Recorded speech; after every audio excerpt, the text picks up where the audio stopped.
Pada waktu yang sama di Keraton Pajang, Sultan Hadiwijoyo yang hanya mengenakan pakaian selempang kain putih tampak sedang duduk bertafakur seorang diri di dalam kamar khusus persemediannya. Ia hanya ditemani satu pelita kecil yang berasal dari sebuah lampu damar kecil. Dalam hatinya tak henti-hentinya ia berdoa memohon petunjuk kepada Sang Maha Penguasa. Duh Gusti Allah yang Maha Pengasih lagi Maha Penyayang, kalau memang takdirmu negeri Pajang harus kalah oleh Mataram, hamba pasrah. Hamba hanya mohon sisakanlah sedikit kehormatan untuk anak cucu hamba. Jangan hinakan mereka dalam lembah kekalahan yang menistakan. Lirihnya dalam hati. Ia lalu teringat pada saat masih menjadi murid Ki Ageng Selo di desa Selo. Ki Ageng Selo menceritakan perihal mimpinya bahwa kelak Joko Tingkir atau Mas Karebet akan menjadi Raja Agung yang menguasai tanah Jawa. Meskipun tempatnya bukan di Demak.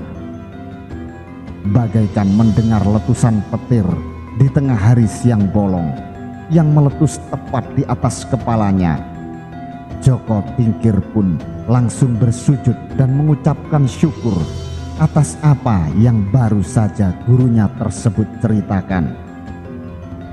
Namun parasnya langsung berubah ketika gurunya tersebut berkata lagi, "Namun begitu, karena akulah yang membabatkan hutan untukmu, sehingga kau bisa bertahta di atas singgasana seluruh tanah Jawa. Maka aku minta kesediaan hatimu agar kelak keturunanku dapat menggantikanmu, agar keturunanku juga bisa duduk mulia di atas singgasana tanah Jawa." Dalam babat tanah Jawa diceritakan bahwa Ki Ageng Selo berlaku sangat prihatin dan tirakatnya sangat hebat karena ingin kelak keturunannya bisa menjadi raja tanah Jawa. Sebab dia juga merupakan cucu dari Raden Bondan Kejawan, salah satu putra Prabu Brawijaya Pamungkas atau Bre Kertabumi dari rahim Putri Wandan. Suatu saat ia bermimpi sedang membabat hutan.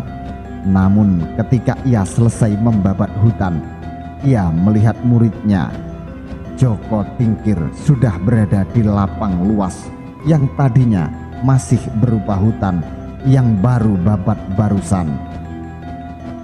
Dan ia terkejut ketika melihat bulan dan bintang jatuh lalu dimakan oleh Joko Tingkir. Ia pun menyadari bahwa arti mimpinya tersebut adalah semua usahanya akan sia-sia karena Joko Tingkirlah yang terpilih untuk mendapatkan pulung wahyu keprabon. Waktu itu Mas Karebet tidak bisa berpikir dengan jernih dan ia diminta untuk segera menjawab oleh Ki Ageng Selo. Maka karena ia sangat merasa berhutang budi pada gurunya, ia pun menyanggupi permintaan gurunya tersebut. Kemudian ingatan Sultan Hadiwijoyo maju ke waktu beberapa tahun kemudian.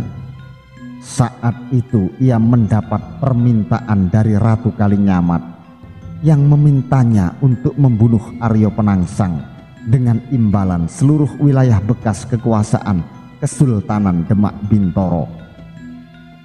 Ratu Kalinyamat yang saat itu merupakan ahli waris dari adiknya Sunan Prawoto yang dibunuh oleh utusan Aryo Penangsang, menaruh dendam kesumat yang amat dahsyat kepada Aryo Penangsang.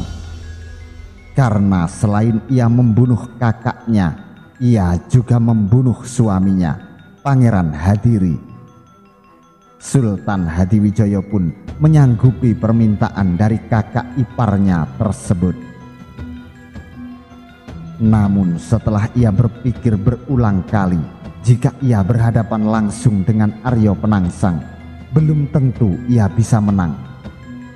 Kalau menang, ia akan mendapat kemuliaan, dan ramalan Ki Ageng Selo akan mewujud pada dirinya.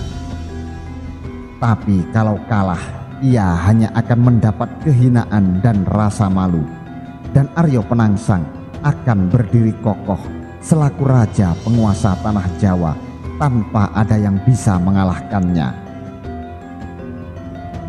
Maka ia pun meminta saran dari kakak seperguruannya, yakni Ki Juru Mertani. Ki Juru Mertani menyarankan agar Sultan Hadiwijaya mengadakan sayembara, bahwa barang siapa yang mampu membunuh Arya Penangsang akan mendapat imbalan tanah Pati dan tanah Mataram. Akan tetapi tidak ada yang berani mengikuti sayembara tersebut kecuali Ki Pemanahan dan adiknya Ki Penjawi. Singkat cerita, Danang Sutawijaya berhasil membunuh Arya Penangsang, meski kemudian yang dilaporkan adalah Ki Pemanahan dan Penjawilah yang berhasil menumpas Arya Penangsang di tepian sungai Bengawan Sore. Sultan Hadiwijaya pun memenuhi janjinya dengan memberikan tanah Pati pada Ki Penjawi dan tanah Mataram pada Ki Pemanahan. Meskipun terlambat dan diulur-ulur, karena Sultan Hadiwijaya telah mendengar wirayatuya dari Sunan Giriprapen bahwa kelak akan ada seorang raja besar yang lahir di Mataram dan akan menguasai seluruh tanah Jawa. Jika dipikir lagi, ia memang melakukan perbuatan curang kala itu. Sebagai ganjaran karena telah berhasil menumpas Arya Penangsang, ia mendapat seluruh tanah bekas wilayah Kesultanan Demak, meskipun beberapa wilayah di Bangwetan masih menentang kekuasaannya. Sementara Ki Pemanahan dan Ki Penjawi yang dilaporkan berhasil membunuh Arya Penangsang justru hanya mendapatkan sebidang kecil tanah di Mataram dan Pati. Tanah yang luasnya barangkali tidak ada sepersepuluhnya dari luas tanah yang ia terima dari Ratu Kalinyamat. Sultan Hadiwijaya menghela napas berat, kemudian memejamkan matanya. Lewat mata batinnya, sebenarnya ia telah lama menyadari bahwa sebenarnya yang telah mengalahkan Arya Penangsang bukanlah Ki Pemanahan dan Ki Penjawi, apalagi dirinya, melainkan putra angkatnya Danang Sutawijayalah yang sejatinya telah berhasil mengalahkan Arya Penangsang. Maka tak heran jika Sutawijaya alias Senopatilah yang sebenarnya berhak menguasai seluruh wilayah bekas Kesultanan Demak yang dijanjikan oleh Ratu Kalinyamat. Sekarang mungkin Senopati telah menyadari haknya yang bukan saja tanah Mataram, tapi seluruh wilayah yang dulunya dikuasai oleh Kesultanan Demak Bintoro. Maka tak heran sekarang putra angkatnya tersebut menagih haknya. Dan barangkali inilah saatnya Sultan Hadiwijaya menepati janjinya kepada gurunya almarhum Ki Ageng Selo. Janji, ya, janji adalah janji. Janji harus dipenuhi. Tak peduli janji seorang raja pada kawulonya, janji seorang guru pada muridnya, dan janji seorang romo pada anaknya.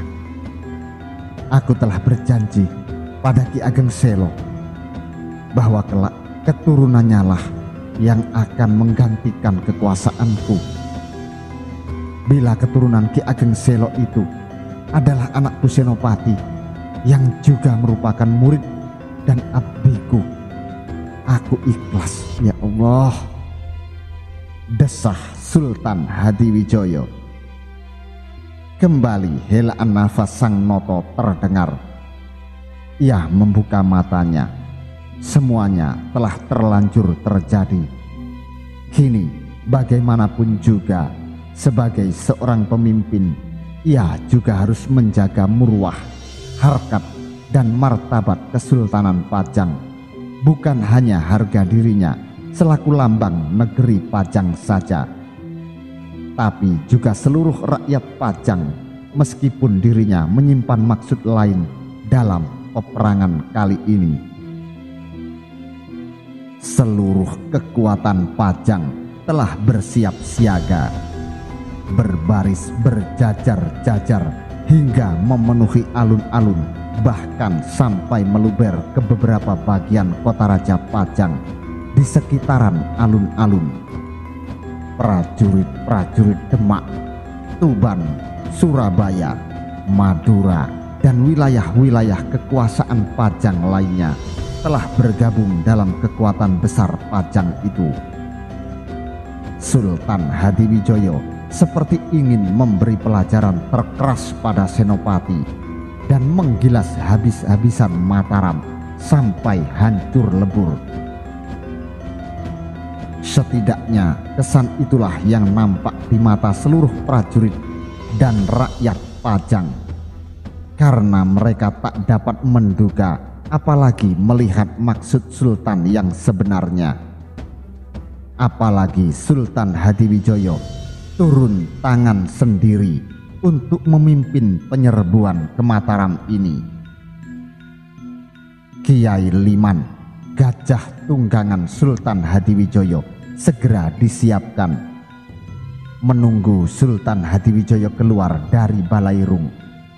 Dua serati bersiaga di samping kiri kanan Kiai Liman. 4 ekor kuda gagah tampak berdiri di belakang Kiai Liman. Keempatnya adalah tunggangan Patih Mancanegoro, Pangeran Benowo, Adipati Tuban, dan Adipati Demak.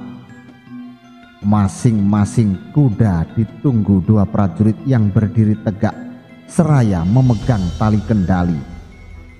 Penggempuran atas Mataram tinggal menunggu aba-aba. Seketika Sultan Hadiwijoyo keluar dari Balairung istana diiringi Pangeran Benowo, Patih Mancanegoro, Adipati Tuban, dan Adipati Demak. Bergegas menyembahlah semua prajurit yang tengah bersiaga. Tanpa lagi berujar, Sultan Hadiwijoyo segera menaiki Kiai Liman. Patih Mancanegoro segera pula menaiki kuda tunggangannya. Adipati Demak dan Adipati Tuban yang ditunjuk selaku senopati perang bergegas menaiki kuda dan melajukan kuda untuk melihat kesiapan para prajurit. Seketika didapatinya kesiapan prajurit Pajang telah sempurna untuk menggempur Mataram. Kedua adipati dari wilayah pesisir utara itu menyembah Sultan Hadiwijoyo dan menyatakan pasukan siap untuk diberangkatkan. Sultan Hadiwijoyo pun menganggukkan kepala. Diiringi suara bende, trompet sangkakala, dan tambur, berangkatlah pasukan sebesar 3 laksa tersebut menuju arah barat daya. Amatlah panjang barisan itu, amatlah perkasa kekuatannya. Prajurit-prajurit berkuda di depan yang dipimpin oleh Tumenggung Wilokerti dan Tumenggung Dirgopuro seraya membawa bendera dan umbul-umbul tampak gagah, seperti gagahnya Sultan Hadiwijoyo yang duduk di atas punggung Kiai Liman. 3 laksa adalah 30.000, 1 laksa sama dengan 10.000. Berbaris berderap-derap para prajurit seraya menggenggam senjata masing-masing di tangan kanan dan perisai di tangan kiri, seperti menegaskan keinginan kuat penguasa Kesultanan Pajang itu untuk menghancur leburkan Mataram.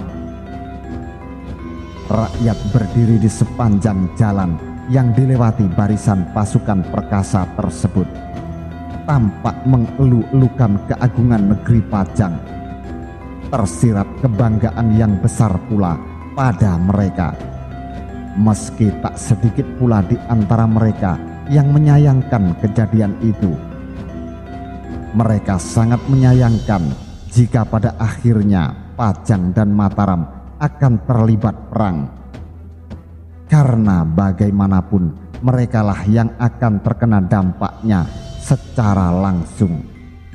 Pastilah rakyat kecil seperti mereka yang akan menjadi korban. Siapapun yang nanti akan memenangkan peperangan, seperti kata pepatah, kalah menjadi abu dan menang menjadi arang. Pasukan Pajang terus bergerak berderap-derap menuju arah barat daya. Setiap langkah yang mereka lakukan diniatkan untuk menghancurkan, meski langkah itu kian menambah ketegangan mereka yang maju menuju medan laga.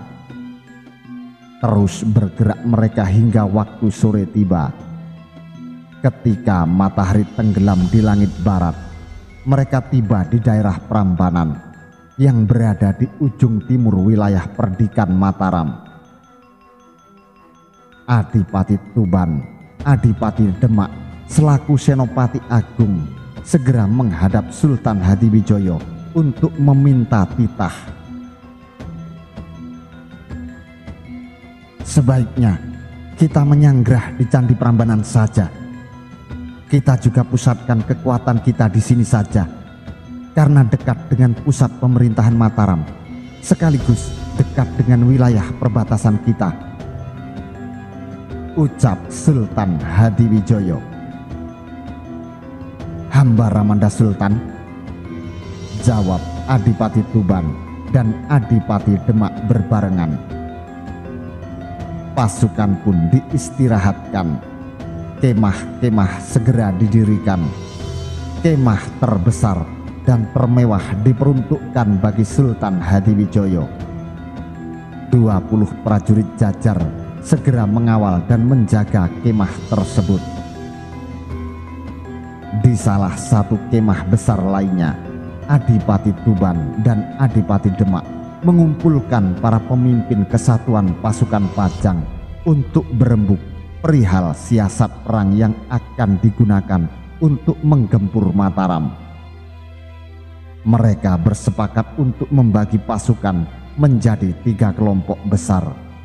Masing-masing kelompok berjumlah 10.000 prajurit. Mereka akan menggunakan gelaran perang Garuda Ngelayang. Inti pasukan yang terdiri dari pasukan pejalan kaki yang bersenjatakan tombak diposisikan di bagian paruh, akan dipimpin langsung oleh Adipati Tuban dan Adipati Demak. Sayap kanan pasukan yang terdiri dari pasukan berkuda, bersenjata tombak dan pedang akan dipimpin oleh Tumenggung Dirgopuro.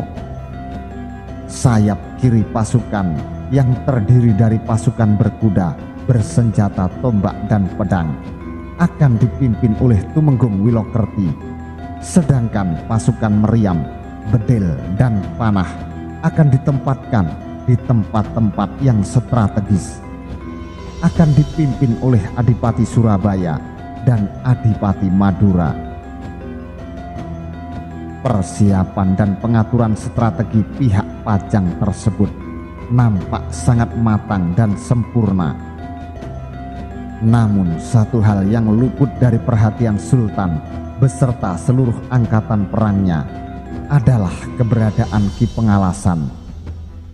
Ya, Mantri Pajang yang memihak Mataram ini segera mengirimkan kurir untuk membawa suratnya pada Tumenggung Mayang. Surat tersebut berisi tentang jumlah pasukan, strategi yang diterapkan, juga daftar para senopati perang Pajang. Tumenggung Mayang yang menyamar menjadi seorang pengarit rumput telah menunggu kurir tersebut di dekat Prambanan. Segera setelah ia menerima surat tersebut, ia langsung memacu kudanya bak kesetanan menuju Balai Kademangan Mataram. Ia pun menghaturkan surat itu langsung kepada Senopati Ing Alogo dan Ki Juru Mertani. Setelah surat tersebut sampai di tangan Ki Juru Mertani, Senopati meminta Tumenggung Mayang untuk beristirahat sambil bersiap. Sementara ia meminta Ki Juru Mertani untuk membacakan surat tersebut. Alangkah terkejutnya Senopati ketika mendengar isi dari surat tersebut yang mengabarkan bahwa ternyata Kanjeng Sultan Hadiwijoyo sendiri yang memimpin seluruh kekuatan Pajang tersebut. Bahkan Pangeran Benowo pun ikut dengan menyertakan hampir seluruh kekuatan Kadipaten Pemalang untuk membantu Pajang memerangi Mataram.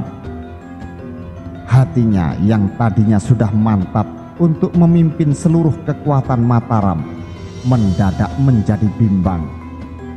Keraguan kembali menyerang hatinya ketika mengetahui Sultan Pajang dan Pangeran Benowo ikut memimpin dalam penyerbuan ini.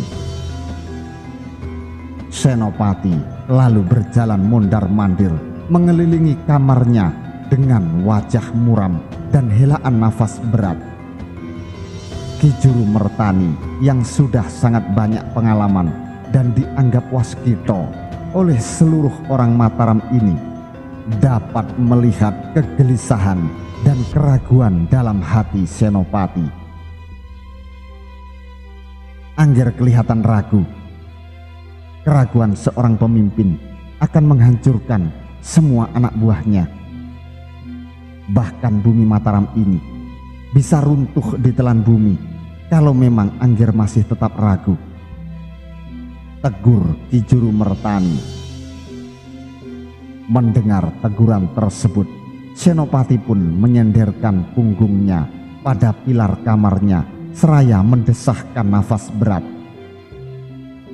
Saya tidak menyangka kalau Romo Sultan sendiri akan turun memimpin pasukannya.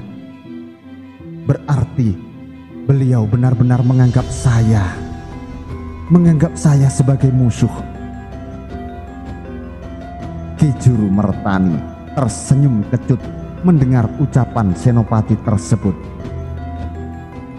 Bukankah semua ini terjadi karena ulah Senopati sendiri? Tanyanya dalam hati pada diri sendiri. Tapi semuanya sudah terjadi. Ki Juru Mertani meyakini bahwa semua ini adalah kehendak Sang Maha Penentu takdir semua makhluk hidup. Dan barangkali ini adalah salah satu jalan yang memang harus ditempuh oleh Senopati dan seluruh rakyat Mataram. Jika memang Senopati ingin menjadi raja dan Mataram menjadi negeri yang merdeka dan berdaulat sepenuhnya, maka sekarang sudah menjadi tugasnya untuk menjadi botoh Senopati sesuai janjinya pada almarhum Ki Pemanahan, agar hati keponakannya tersebut bisa mantap dan tegas serta lurus untuk menghadapi segala persoalan ini. Ki Juru Mertani kemudian menatap tongkat kayunya yang selalu ia bawa kemanapun ia pergi tersebut. Berkatalah ia dengan tenang, bukankah setiap kesatria akan memperlakukan lawannya sebagai musuh? Dan tindakan Angger sendiri yang selalu menentang pada Kanjeng Sultan, sudah pasti tindakan-tindakan itu dianggap sebagai suatu perlawanan. Balelo pada kekuasaan Kanjeng Sultan. Artinya bahwa Kanjeng Sultan sudah benar-benar menganggap Angger sebagai musuh. Hati Senopati merasa tersayat oleh ucapan pamannya yang menyuruhnya untuk dapat bersikap tegas tersebut. Ia merintih dan meringis menahan kepedihan hatinya yang disebabkan oleh karena kini ia telah dianggap musuh oleh ayah angkatnya sendiri. Berat, Paman. Rasanya saya tidak sanggup menghadapi beliau. Melihat beliau di medan pertempuran sebagai pihak lawan pun saya tidak sanggup. Tadinya saya pikir hanya Adipati Tuban dan Adipati Demak yang akan turun. Kalau mereka berdua, akan saya penggal leher mereka dengan tangan saya sendiri. Akan saya tancapkan kepala mereka pada ujung tombak saya sebagai piala kemenangan bagi Mataram. Senopati lalu duduk di hadapan Ki Juru Mertani dengan lemas. Tapi Romo Sultan, Dinda Benowo, mereka begitu dekat kepada saya. Senopati lalu menundukkan kepalanya dengan lemas. Ki Juru Mertani sangat dapat memahami pergulatan batin yang ada di dalam hati Senopati. Ia pun memegang pundak keponakannya itu seraya mengembangkan senyuman di wajah tuanya tersebut. Senopati, anakku, Paman mengerti perasaanmu, dan ini tidak hanya menimpa kamu. Hampir semua pimpinan akan mengalami seperti yang Angger pikirkan saat ini. Bimbang, ragu, dan gelisah karena di mata Angger sudah terbayang akan begitu banyak mayat yang bergelimpangan, begitu banyak darah yang akan mengalir. Lalu terbayang salah satu di antara korban itu adalah kerabat Angger sendiri. Dalam perang Bratayuda juga Raden Harjuna pernah mengalami kebimbangan seperti yang sedang Angger alami, karena dia juga harus berhadapan dengan eyangnya sendiri, akan berhadapan dengan para sepupunya sendiri, dan juga gurunya yang sangat dihormati. Nyaris Satria Pandawa itu akan lari meninggalkan medan perang kalau Betara Kresna tidak segera meluruskan jalan pikirannya. Mendengar wejangan dari pamannya tersebut, Senopati pun mengangkat wajahnya seraya menatap mata pamannya. Lalu apa yang harus saya lakukan? Yang harus Angger perjuangkan adalah harga diri dan kebenaran. Yang Angger lawan adalah kesewenang-wenangan. Bahwa di seberang sana ada Kanjeng Sultan, ayah angkat Angger yang sudah Angger anggap sebagai ayah kandung. Ada Pangeran Benowo, adik angkatmu, yang sangat Angger sayangi seperti adik kandung Angger. Bahkan kalau di sana ada darah dagingmu, tetap mereka adalah lawan negerimu. Siapapun yang kelak Angger bunuh bukan lagi adik, ayah atau siapa, tapi musuh Mataram. Apapun yang terjadi, Angger harus mempertahankan apa yang menjadi hak Angger sampai titik darah penghabisan. Tandas Ki Juru Mertani. Senopati mengangguk-angguk pelan mendengar ujaran dari Ki Juru Mertani tersebut. Ki Juru Mertani pun berkata lagi dengan nada yang lebih pelan. Yang paling penting Angger pikirkan adalah bagaimana menghadapi pasukan Pajang yang begitu besar lagi perkasa. Jumlah mereka 10 kali lipat lebih dari jumlah pasukan kita. Persenjataan mereka pun jauh lebih lengkap daripada kita. Mereka unggul dalam segala hal, kecuali satu. Mereka berperang di luar wilayahnya. Mereka berperang di wilayah kita. Senopati mengangguk memahami ucapan Ki Juru Mertani. Bagaimanapun mereka masih memiliki satu keunggulan, yakni berperang di wilayah rumah sendiri. Kita harus menjadi kancil kalau yang kita hadapi adalah gajah.